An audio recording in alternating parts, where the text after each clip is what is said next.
Office बंद होने के बाद मानसी समीर के साथ लॉन्ग ड्राइव पर निकली थी। हमेशा की तरह उसका साथ उसे बहुत सुकून दे रहा था।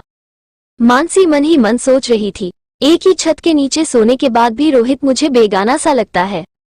अगर मुझे जिंदा दिल समीर का साथ न मिला होता तो मेरी जिंदगी बिल्कुल मशीनी अंदाज में आगे बढ़ रही होती। करीब घंटे भर की ड्राइव का आनंद लेने के बाद समीर ने चाय पीने के लिए एक ढाबे के सामने कार रोक दी। उन्हें पता नहीं लगा कि कार से उतरते ही वे रोहित के एक दोस्त कपिल की नजरों में आ गए हैं। कुछ देर सोच विचार कर कपिल ने रोहित को फोन कर बता दिया कि उसने मानसी को शहर से दूर किसी के साथ एक ढाबे में चाय पीते हुए देखा है। उस रात रोहित जल्दी घर लौट आया था। मानसी ने साफ महसूस किया कि वह रह रहकर उसे अजीब ढंग से घूर रहा है। मन में चोर होने के कारण उसे ये सोचकर डर लगने लगा कि कहीं रोहित को समीर के बारे में पता न चल गया हो। फिर जब वो रसोई से निपटकर ड्राइंग रूम में आई तो रोहित ने उसे उसी अजीब अंदाज में घूरते हुए पूछा, तुम मुझसे अब प्यार नहीं करती हो ना? ये कैसा सवाल पूछ रहे हो? मानसी का मन और ज्यादा बेचैन हो उठा। तुम मुझे देखकर आजकल प्यार से मुस्कुराती नहीं हो, कभी मेरे साथ लॉन्ग ड्राइव पर जाने की जिद नहीं करती हो, ऑफिस से देर से आने पर झगड़ा नहीं करती हो। क्या ये सब बातें ये जाहिर नहीं करती हैं कि तुम्हारे दिल में मेरे लिए प्यार नहीं बचा है? मानसी ने हिम्मत करके शिकायती लहजे में जवाब दिया, आपके पास वक्त ही कहाँ है मुझे कहीं घुमा लाने का। रही बात आपके ऑफिस से देर से आने पर झगड़ा करने की, तो वो मैंने बहुत करके देख लिया। बेकार घर का माहौल खराब करने से क्या फायदा? अगर तुम जल्दी आने को दबाव डालती रहती तो शायद मेरी आदत बदल जाती। तुम साथ घूमने की जिद करती रहती तो कभी न कभी हम घूमने निकल ही जाते। मुझे तो आज ऐसा लग रहा है मानो तुमने अपने मन बहलाव के लिए किसी प्रेमी को ढूंढ लिया है। ये कैसी बेकार की बातें मुंह से निकाल रहे हो? मानसी की धड़कनें तेज हो गई थी। तब मुझे बताओ कि मेरी पत्नी होने के नाते तुमने अपना हक मांगना क्यों छोड़ दिया है? मेरे मांगने से क्या होगा? तुम्हारे पास मुझे देने को वक्त ही कहाँ है? मैं निकालूंगा तुम्हारे लिए वक्त, पर एक बात तुम अच्छी तरह से समझ लो मानसी। बेहद संजीदा नजर आ रहे रोहित ने हाथ बढ़ाकर अचानक उसका गला पकड़ लिया। मैं तुम्हारे लिए ज्यादा वक्त नहीं निकाल पाता हूँ, पर मेरे दिल में तुम्हारे लिए जो प्यार है उसमें कोई कमी नहीं है। अगर तुमने मुझसे दूर जाने की बात भी सोची तो मैं तुम्हारी जान ले लूंगा। मानसी ने उसकी आंखों में देखा तो वहां भावनाओं का ऐसा तेज तूफान नजर आया कि वो डर गई। तभी रोहित ने अचानक उसे झटके से गोद में उठाया तो उसके मुंह से चीख ही निकल गई। उस रात रोहित ने बहुत रफ तरीके से उसे प्यार किया था। ऐसा प्रतीत हो रहा था मानो वो अपने भीतर दबे आक्रोश को बाहर निकालने के लिए प्रेम का सहारा ले रहा था। मानसी उस रात बहुत दिनों के बाद रोहित से लिपटकर गहरी और तृप्ति भरी नींद सोई। उसे न समीर का ध्यान आया और न ही अपनी विवाहित जिंदगी से कोई शिकायत महसूस हुई थी। अगले दिन मानसी ऑफिस पहुंची तो बहुत रिलैक्स और खुश नजर आ रही थी। रोहित के होठों से बने उसकी गर्दन पर नजर आ रहे लाल निशान को देखकर उसकी सहयोगी किरण और ममता ने उसका बहुत मजाक उड़ाया था। लंच के बाद उसके पास समीर का फोन आया। उसने उत्साहित लहजे में मानसी से पूछा, आज शाम बरिस्ता में कॉफी पीने चलोगी? आज नहीं, मानसी की आवाज में न चाहते हुए भी रूखापन पैदा हो गया। कॉफी पीने की शौकीन मानसी के मुंह से इनकार सुनकर समीर हैरान होता हुआ बोला, मुझे लग रहा है कि तुम्हारी तबीयत ठीक नहीं है। नहीं, मेरी तबीयत ठीक है। तो फिर मुझे तुम्हारा मूड क्यों खराब लग रहा है? मेरा मूड भी ठीक है। तब साफ साफ बता दो कि मेरे साथ कॉफी पीने चलने के लिए रूखे अंदाज में क्यों इनकार कर रही हो। मानसी ने उसे सच बता देना ही उचित समझा और बोली, मुझे लगता है कि रोहित को मेरे ऊपर शक हो गया है। उसने तुमसे कुछ कहा है? हाँ, कल रात पूछ रहे थे कि मैं कभी उनके साथ लॉन्ग ड्राइव पर जाने की जिद क्यों नहीं करती हूँ। मुझे लग रहा है कि तुम बेकार ही उसके इस सवाल से डर रही हो। उसके पास तुम्हारी खुशियों, भावनाओं व इच्छाओं का ध्यान रखने की फुर्सत ही कहाँ है। फिर भी मुझे सावधान रहना होगा। वे बहुत गुस्से वाले इंसान होने के साथ साथ भावुक भी बहुत हैं। मैं तुम्हारे साथ बाहर घूमने जाती हूँ, अगर उन्हें इस बात का पता लग गया तो मेरी जान ही ले लेंगे। जैसी तुम्हारी मर्जी। ऐसा कहकर नाराज समीर ने झटके से फोन काट दिया था। उस शाम रोहित उसे लेने ऑफिस आ गया था।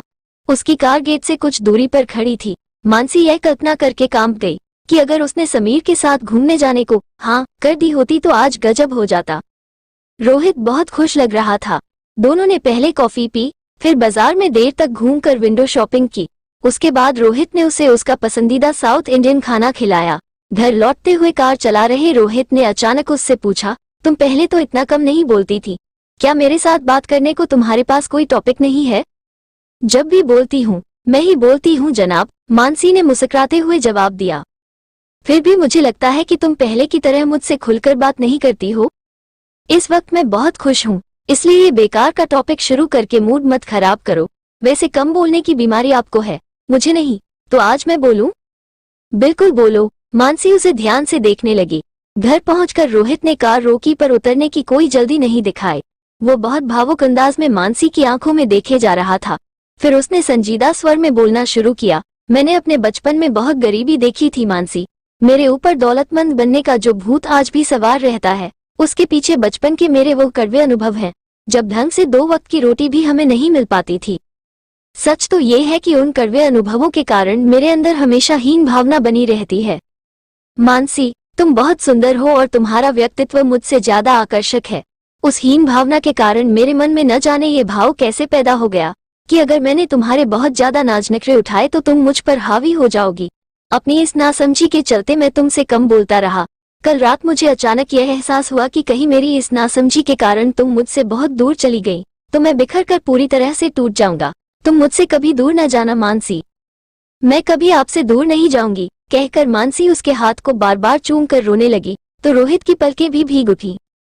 अपनी आंखों से बह रहे आंसुओं के साथ मानसी ने मन में रोहित के प्रति भरी सारी शिकायतें बहा डाली। समीर ने 2 दिन बाद मानसी को लॉन्ग ड्राइव पर चलने के लिए आमंत्रित किया पर मानसी तैयार नहीं हुई। मैं रोहित को नाराज होने का कोई मौका नहीं देना चाहती हूँ। समीर के जोर देने पर उसने साथ न चलने का कारण साफ साफ बता दिया, और मेरे नाराज होने की तुम्हें कोई चिंता नहीं है? समीर ने चुपते लहजे में पूछा। पति को पत्नी के चरित्र पर किसी पुरुष से दोस्ती के कारण शक होता हो तो पत्नी को उस दोस्ती को तोड़ देना चाहिए। तुम ये क्यों भूल रही हो कि इसी पति के रूखे व्यवहार के कारण तुम कुछ दिन पहले जब दुखी रहती थी तब मैं ही तुम्हें उस अकेलेपन के एहसास से निजात दिलाता था। आज वो जरा प्यार से बोल रहा है तो तुम मुझे दूध में गिरी मक्खी की तरह निकाल फेंकने को तैयार हो गई हो। मुझे इस विषय पर तुमसे कोई बात नहीं करनी है। तुमने मेरी भावनाओं से खेलकर पहले अपना मनोरंजन किया और अब सती सावित्री बनने का नाटक कर रही हो। समीर उसे अपमानित करने पर उतारू हो गया। मुझसे ऐसी टोन में बात करने का तुम्हें कोई हक नहीं है। मानसी को अपने गुस्से पर नियंत्रण रखने में कठिनाई हो रही थी, और तुम्हें मेरी भावनाओं से खेलकर मेरा दिल दुखाने का कोई हक नहीं है। ओह शट अप, तुम मुझे शट अप कह रही हो? समीर गुस्से से फट पड़ा। अगर तुम नहीं चाहती हो कि रोहित की बुराई करने वाली तुम्हारी सारी मेल मैं उसे दिखा दूं तो जरा तमीज से बात करो मुझसे मैडम। तुम ऐसा नहीं कर सकते हो। उसकी धमकी सुनकर मानसी डर गई। मैं ऐसा बिल्कुल नहीं करना चाहता हूँ। तुम क्यों मुझसे झगड़ा कर रही हो? मैं तुम्हारी दोस्ती को खोना नहीं चाहता हूँ मानसी। समीर ने फिर से उसके साथ अपने संबंध सुधारने की कोशिश शुरू कर दी। कुछ पलों की खामोशी के बाद मानसी ने आवेश भरे लहजे में जवाब दिया, आज तुम्हारा असली चेहरा देखकर मुझे तुमसे नफरत हो रही है। तुम्हारी मीठी बातों में आकर मैंने तुम्हें अपना दोस्त और सच्चा शुभचिंतक माना। यह मेरी बहुत बड़ी गलतफहमी थी। तुम्हारी धमकी से डरकर मैं तुम्हारी जिद के सामने झुकूंगी नहीं समीर। तुम्हें जो करना है कर लो, पर आगे से तुमने मुझसे किसी भी तरह से संपर्क करने की कोशिश की तो फिर रोहित ही तुम्हारी खबर लेने आएंगे। समीर को कुछ कहने का मौका दिए बगैर मानसी ने फोन काटकर स्विच ऑफ कर दिया। उस रात मानसी रोहित की छाती से लगकर बोली, आप दिल के बहुत अच्छे हो। मैं बेवकूफी आपको समझ नहीं पाई। मुझे माफ कर दो, और तुम मुझे मेरी नासमझियों के लिए माफ कर दो। अपने रूखे व्यवहार से मैंने तुम्हारा दिल बहुत दुखाया है। रोहित ने प्यार से उसका माथा चूमकर जवाब दिया। मैं आपको कुछ बताना चाहती हूँ पर मुझे कुछ सुनना नहीं है मानसी। सुबह का भूला शाम को घर आ जाए तो उसे भूला नहीं कहा जाता। मैं तो बस इतना चाहता हूँ कि आगे से हम अपने दिलों की बातें खुलकर एक दूसरे से कहें और सच्चे माने में एक दूसरे के हमसफर बने। मानसी भाव विभोर हो रोहित की छाती से लग गई। उसने समीर के बारे में कुछ भी सुनने से इनकार करके उसे अपनी नजरों में गिरने से बचा लिया था। रोहित के प्यार, विश्वास व संवेदनशील व्यवहार के कारण उसका कद उसकी नजरों में बहुत ऊंचा हो गया। Thanks for watching. अगली स्टोरी वीडियो के साथ फिर मिलेंगे, तब तक टेक केयर।